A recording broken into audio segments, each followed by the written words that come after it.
26 Desember 2004, tsunami meluluh lantakan Banda Aceh, menyisakan cerita tentang kapal nelayan yang terdampar di atap rumah warga Desa Lampulo.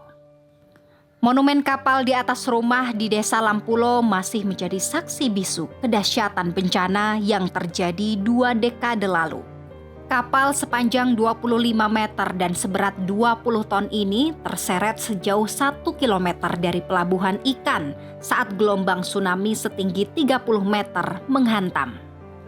Kapal ini terdampar di atap rumah milik Abbasiyah dan Haji Misbah yang akhirnya menyelamatkan 59 orang yang berlindung di atasnya.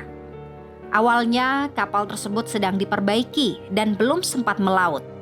Salah seorang penyintas tsunami Aceh, Nilawati, menceritakan bagaimana kapal tersebut dapat menjadi penyelamat bagi para korban tsunami 20 tahun lalu. Nilawati bercerita saat tsunami menghantam, salah seorang warga melihat kapal terbawa arus mendekati rumah. Setelah gempa, kami pikir di sini sudah aman. Rupanya dalam 20 menit itu air sungai surut ditarik ke laut karena kampung kami ini juga dekat laut. Di sini kami punya pelabuhan ikan yang setiap hari ramai. Orang menurunkan ikan, orang jual beli ikan. Jadi saat itu mereka melihat ke tengah laut, air sudah naik setinggi gunung, suaranya seperti pesawat mau terbang, gemuruhnya. Jadi mereka-mereka yang ada di pelabuhan ikan, mereka lari. Termasuk orang yang lari ke sini, memanggil orang-orang sini, naiklah ke rumah Ibu Abbasiyah ini, ke tingkat 2 Ibu Abbasiyah.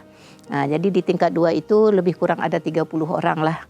Dalam hitungan detik, air ke tingkat 2 itu setinggi leher mereka. Air langsung naik kan. Jadi saat itu mereka pun sudah panik, Ibu Abbasiyah ini sudah panik, pikir mereka hari ini hari terakhir.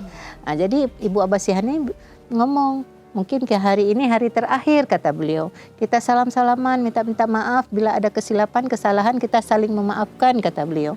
Jadi ada pekerja beliau, langsung dia buka seng, naik ke atas atap.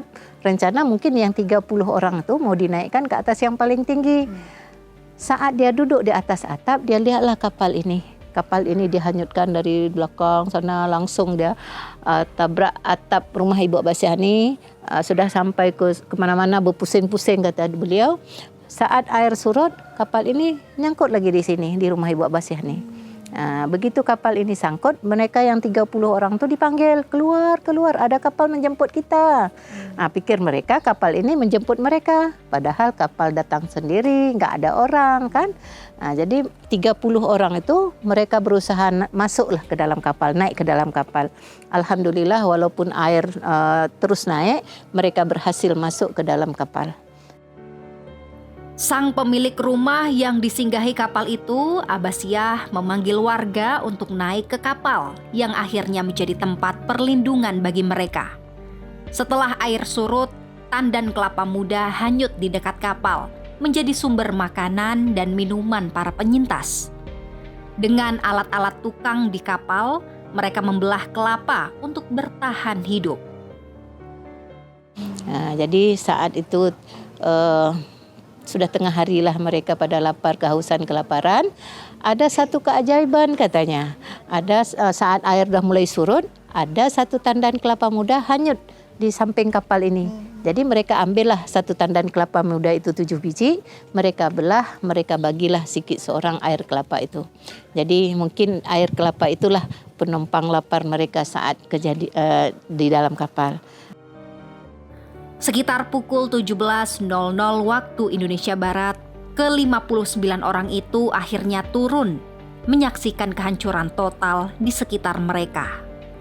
Kini, kapal yang tersangkut di atap rumah tersebut telah dibeli oleh pemerintah dan dijadikan monumen bersejarah. Monumen ini menjadi simbol harapan sekaligus pengingat atas bencana yang menewaskan lebih dari 4.500 dari 6.000 penduduk Desa Lampulo. Kapal di atas rumah bukan hanya bukti kedahsyatan alam, namun juga lambang keberanian dan kekuatan manusia untuk bertahan.